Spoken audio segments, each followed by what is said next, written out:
بسم الله الرحمن الرحیم. مسئولین گرامی و عزیز، السلام علیکم و رحمت الله و برکاته. انشاءالله که همه ایتان جور و صحتمند بوده باشید. به تعقیب سلسله درس هایی که در اصول اجراءات جزایی و محاکمات جزایی داشتیم که مفاهیمش مورد بحث قرار دادیم، تعریف هایی را داشتیم و منابعش بحث کردیم که منابع اصول اجراءات جزایی چی هست و سیستم های اجراءات جزایی که در جهان وجود داره و او سیستم ها را مورد مطالعه قرار دادیم. به ادامه امو درس ها بحث امروزی ما و شما اول ارتباط اجراءات جزایی با سایر رشته هاست. در واقع رشته حقوق جزا به خاطر تأمین عدالت و تطبیق عدالت در جامعه یک سلسله علوم معاونه هم داره که این ارتباط که ما بحث میکنیم در واقع ناشی از تأمین و تطبیق امو عدالت هست. یعنی به خاطر از اینکه عدالت در جامعه تطبیق شود، این ارتباط بین علوم وجود دارد که اولین موردش ارتباط اصول اجراءات جزایی با اصول محاکمات جزایی هست. قسمی که از تعریف اصول اجراءات جزایی معلوم میشه که شامل پروسه کشف جرم که از طرف پلیس صورت میگیره، تحقیق جرم و اقامه جرم بر بالای متهم که از طرف سارنوال صورت میگیره و محاکمه خود متهم و حکم بالایش که محکوم علیه بعد قرار میگیره که از طرف محکمه صورت میگیره و تنفیذ حکم بالای از او و بعد تجدید نظر بالای فیصله های قطعی و نهایی محاکم. تمام امی پروسه را که به نام تعقیب عدلی یا اصطلاح تعقیب عدلی به آن گفته می شود مطابق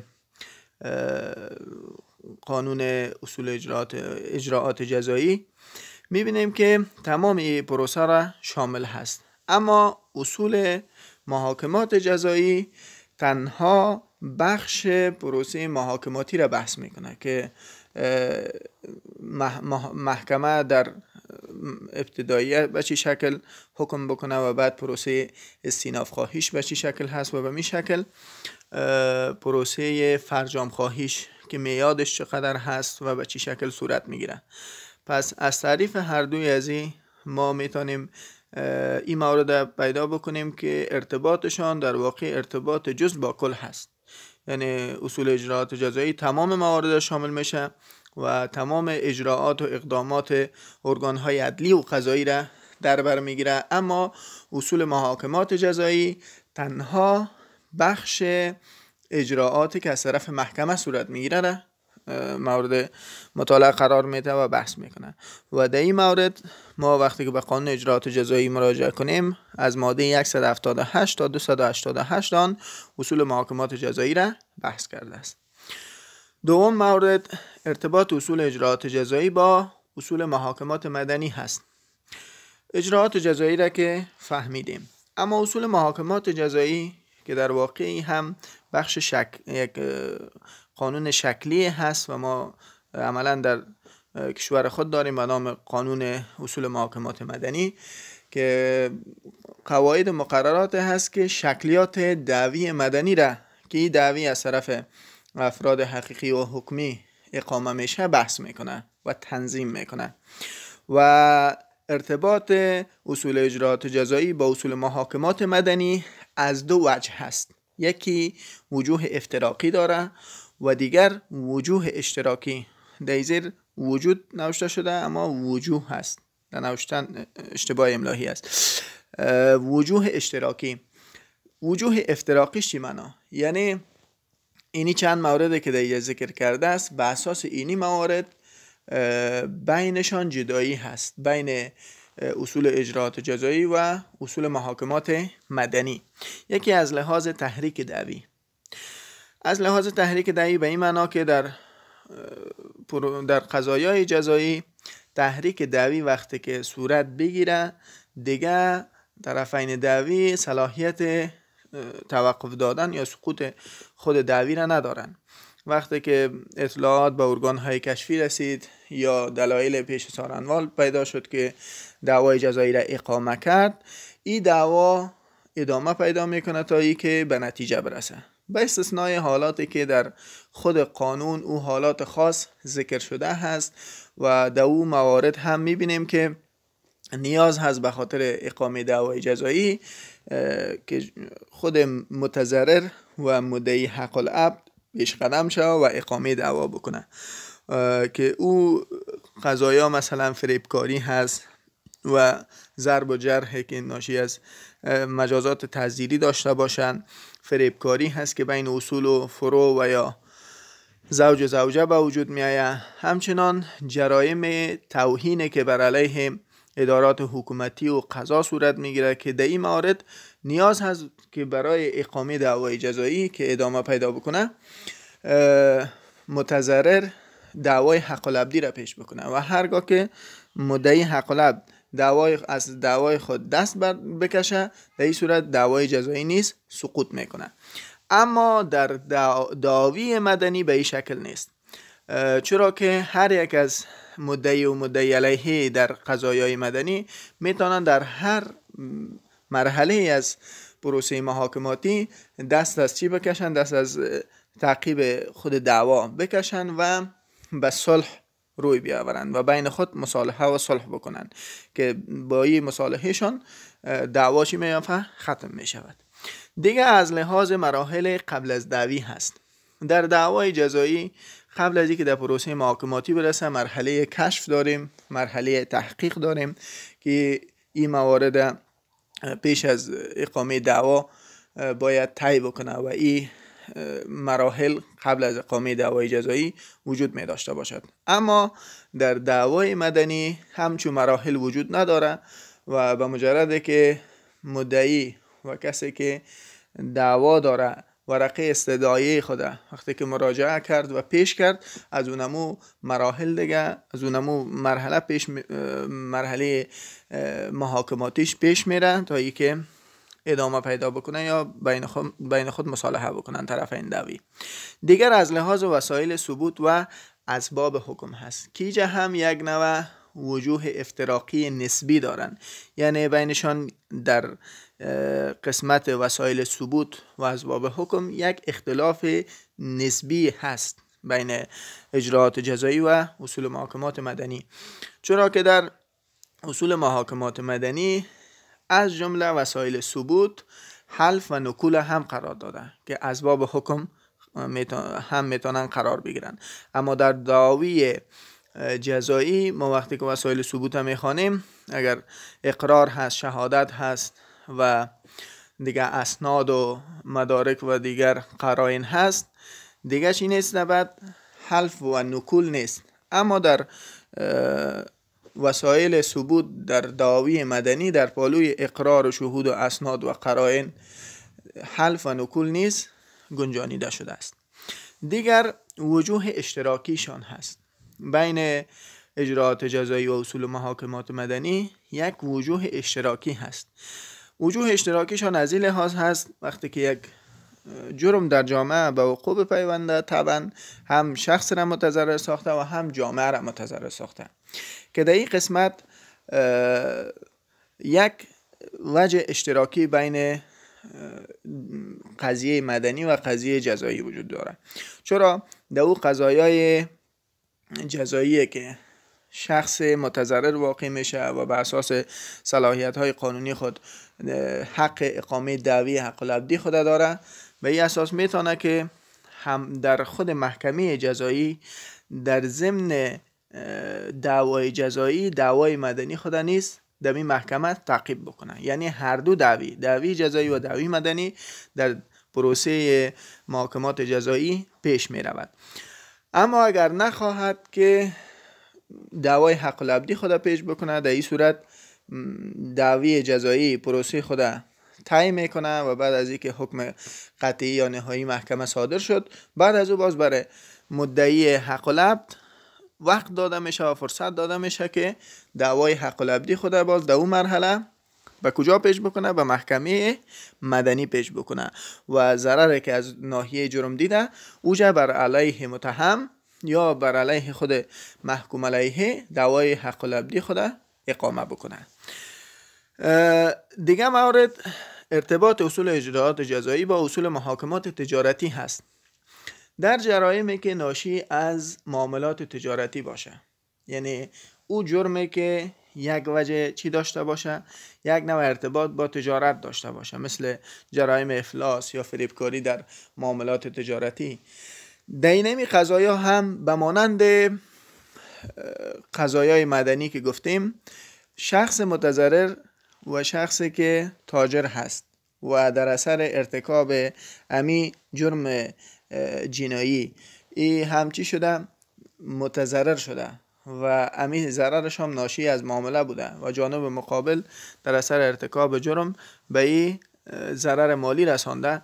او میتونه همزمان با اقامه دعوای جزایی دعوای تجارتی خود هم در محکمه جزایی پیش ببره.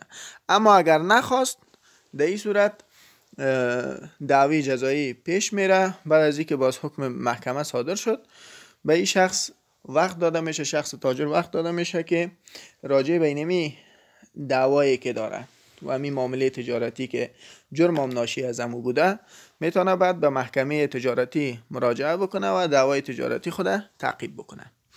و آخریش هم ارتباط اصول اجراءات جزایی با حقوق جزا هست. این ارتباط بسیار ارتباط نزدیک و بسیار مستحکم هست، چرا که حقوق جزا وقتی که ما میخوانیم قوانین متنی را چی میکنه؟ بحث میکنه و قوانین ماهوی را بحث میکنه و در واقع اصول اجراءات جزایی با حقوق جزا یک هدف واحد تعقیب میکنند که همانا بحثشان از مجرم هست و جرم هست و مجازاتی که باید در قبال ای جرم اتخاذ شود.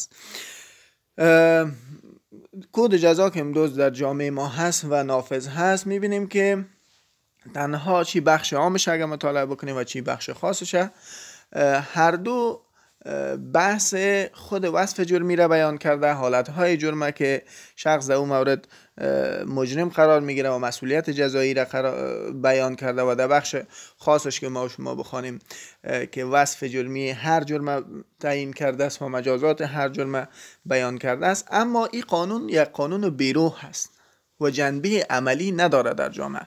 پس اصول اجراءات جزایی هست که جنبه عملی از این را در جامعه بیان میکنه و تطبیق میکنه.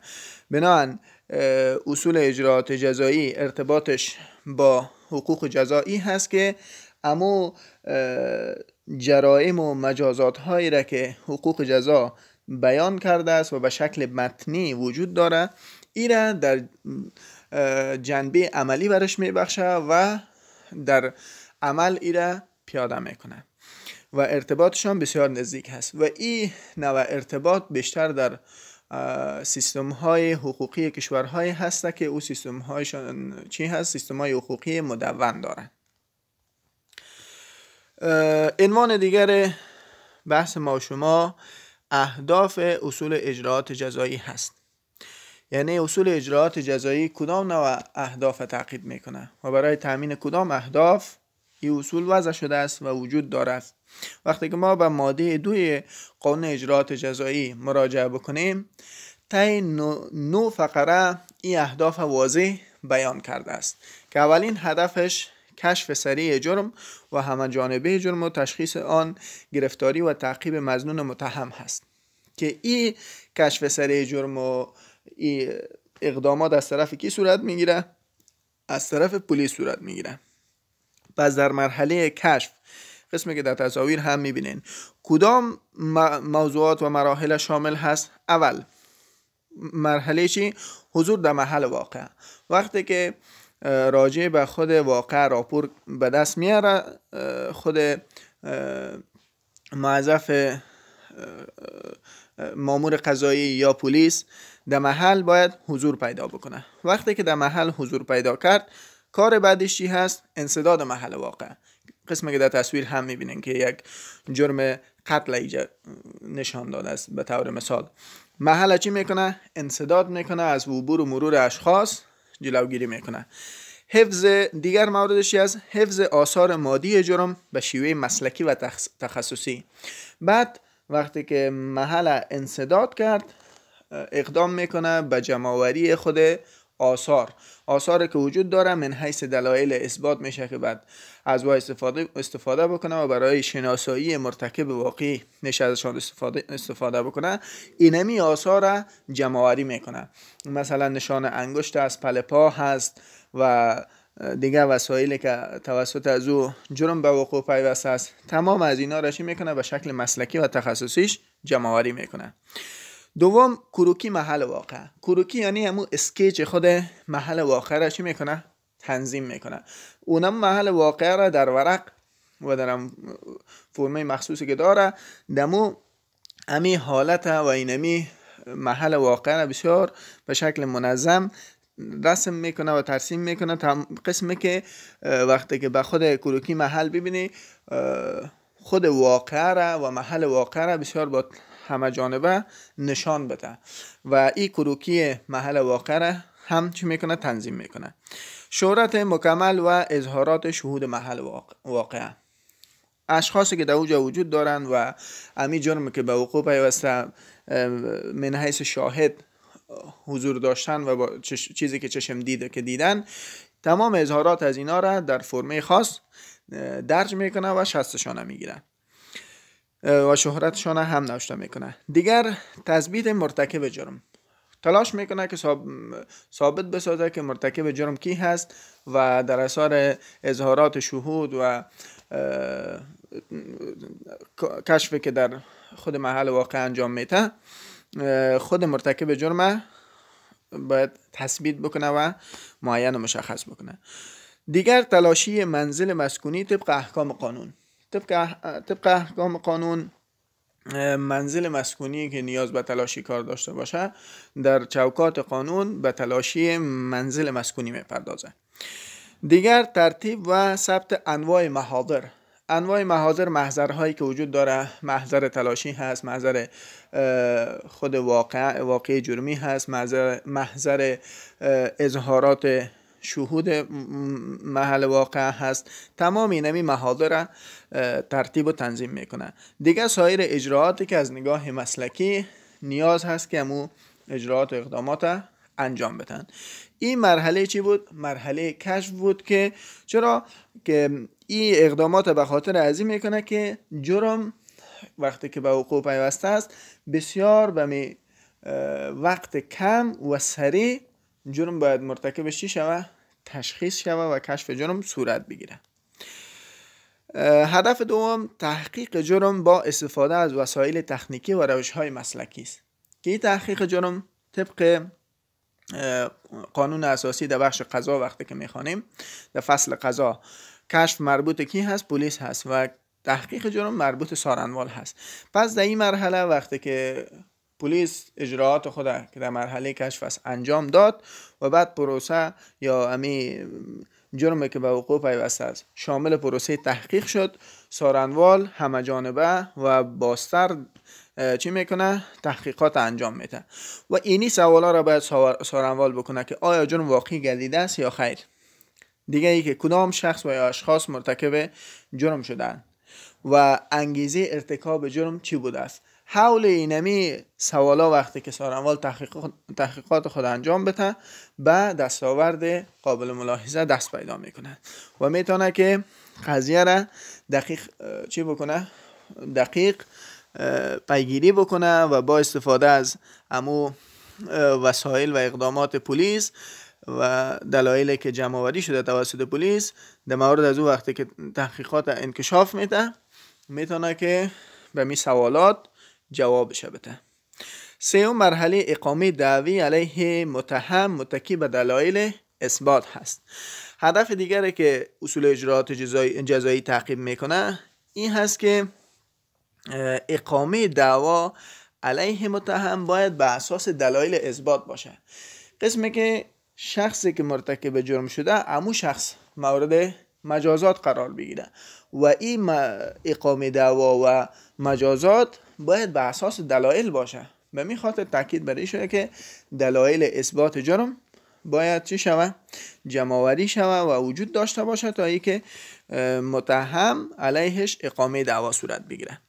سوم محاکمه دیگه. چهارم محاکمه عادلانه قسمی که هیچ شخص بیگناه مجازات نگردیده و هیچ مجرم از تعقیب عدلی باز نماند.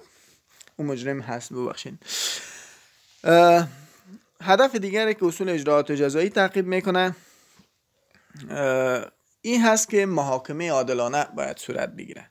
محاکمه عادلانه میگه که وقتی که پلیس به وقت اقدام بکنه و دلایل جمع‌آوری بکنه، مرتکب جرم تشخیص بکنه و بعداً سارنوال هم در مرحله تحقیق مطابق احکام قانون و به وقت اقدام بکنه و تحقیقات همه‌جانبه خود انجام بده و اقامه دعوا را بعد از اینکه متهم واقعی را تثبیت کرد اقامه دعوا علیهش بکنه، با استفاده و با معاونت و همکاری پلیس سارنوال که اقداماتشان به وقت باشه، میشه که باز محاکمه عادلانه هم صورت بگیره. محاکمه عادلانه همی است که شخص بیگناه نباید محاکمه شود راجع به ارتکاب یک جرم، بلکه شخصی که مرتکب واقعی هست باید چی شود؟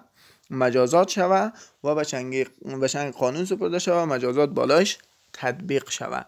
و این در صورت هست که گفتیم که هم پلیس، هم سارنوالی و هم محکمه به اساس دلایل قطعی و دلایلی که ابهام درش وجود نداشته باشه اقامه دعوا صورت گرفته باشد. هدف پنجم رعایت حقوق فردی مظنون، متهم، محکوم علیه و مجنی علیه و حمایت حقوق جامعه در اجرای تحقیق و تعقیب عدلی است. طبعا وقتی که جرم به وقوع بپیونده و یک شخص ولو مظنون متهم و یا محکوم علیه هم قرار بگیره، یک سلسله حقوق را از لحاظ قانون اساسی و قوانین دیگر دارا هست که باید اگرچه اینا متهم مظنون واقع شوند، به این معنا نیست که از حقوق طبیعیشان اینا محروم شوند و باید که امی حقوق طبیعی از اینها، چی مظنون هست چی متهم هست و یا شخصی که متضرر شده، تمام از اینها در پروسه تعقیب عدلی باید به مو حقوق طبیعیشان و حقوق تضمین شده که در قانون هست باید در وقت پروسه کشف و تحقیق و محاکمه باید این حقوق برشان دست پیدا بکنن، یعنی احقاق حقوق برشان شود. و هدف دیگر حفظ و احترام شخصیت و کرامت انسانی مجنی علیه، مظنون، متهم و محکوم علیه هست. چی اگر شخصی که جرم مرتکب شده یا مورد ذم قرار گرفته که مظنون متهم هست، چه شخصی که بر بالایش جرم صورت گرفته که متضرر و مجنی علیه هست، هر کدامشان باید کرامت انسانیشان حفظ شود. چرا که الله متعال هم میفرماید اعوذ بالله من الشیطان الرجیم ولقد کرمنا بنی آدم، ما بنی آدم مکرم قرار دادیم. بنابراین اگر یک شخص مجنی علیه قرار میگیره، یک شخص مظنون متهم قرار میگیره، نباید در پروسه تعقیب عدلی برخورد با اونا صورت بگیره که برخورد باشه خلاف کرامت انسانیشان، به خاطر از اینکه از همچو برخوردها چی شود؟ جلوگیری صورت بگیره. یکی از اهداف اصول اجراءات جزایی همین مسئله است که باید شخصیت و کرامت از اونا حفظ شود و به کرامتشان احترام باید صورت بگیره. و هدف دیگر چی هست؟ اصلاح و تربیه مجدد مجرم با روحیه اطاعت از احکام دین مقدس اسلام و قوانین، احترام به معتقدات، رعایت اخلاق و آداب عامه و قواعد همزیستی مسالمت آمیز اجتماعی. هدفی که در واقع ما در بخش جزاشناسی میخوانیم، یکی از اهداف عمده‌ای هست که تربیه مجدد متهم، یعنی متهم قسم مجازات شود که روحیه انسان خوب شدن و روحیه ازی که در مقابل قوانین و آداب و معتقدات جامعه خودم ملزم قرار دادن که اونا را نباید زیر پای دیگر بکنه، نباید از او حدود و مرزی که در جامعه وجود داره و از لحاظ اعتقادی ما وجود داره و لحاظ قوانین وجود داره نباید از اون حدود عبور بکنه. و در واقع این مجازات قسم بر بالایش تطبیق شود که روحیه ای که احترام بگذاره به این موارد در وجودش تقویت بکنه و این هم یکی از اهداف است که اصول اجراءات جزایی را تعقیب میکنه. هشتمش تأمین نظم و امن عامه و حاکمیت قانون در کشور هست. به خاطر از این که اگر متهم واقعی اقامه دعوا علیه صورت گرفت و بعد مجازات شد، این مجازات سبب از این میشه که امن و نظم عامه دوباره به حالت خود بر بگرده و همچنان مجازات از این سبب از این میشه که افراد دیگر عبرت بگیرن و دست به ارتکاب جرم نشن و حاکمیت قانون هم در کشور چی میشه؟ به سبب اجراعاتی که در قسمت مجازات اصلی جرم صورت میگیره، اما حاکمیت قانون نیز ثابت میشه. نوم هم مسئله جلوگیری از ارتکاب جرم و نقض قانون هست. به خاطر از این که اگر شخص مرتکب وقتی که مجازات شوه، دیگر از ارتکاب جرائم و ارتکاب تکرار جرم چی میشه؟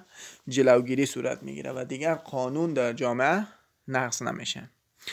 این بود درس این هفته ما که خدمتتان تقدیم شد. انشالله اگر سوال داشته باشین براتان در واتساپ که در گروپ ها شماره واتساپ ما دادن انشالله پاسخ ارائه میشه و موضوع سمینارتان هم انشالله به زودی تا همین هفته انشالله در خدمتتان قرار میگیره. تا جلسه بعدی همه شما را به پناه الله متعال میسپارم. السلام علیکم و رحمت الله تعالی و برکاته.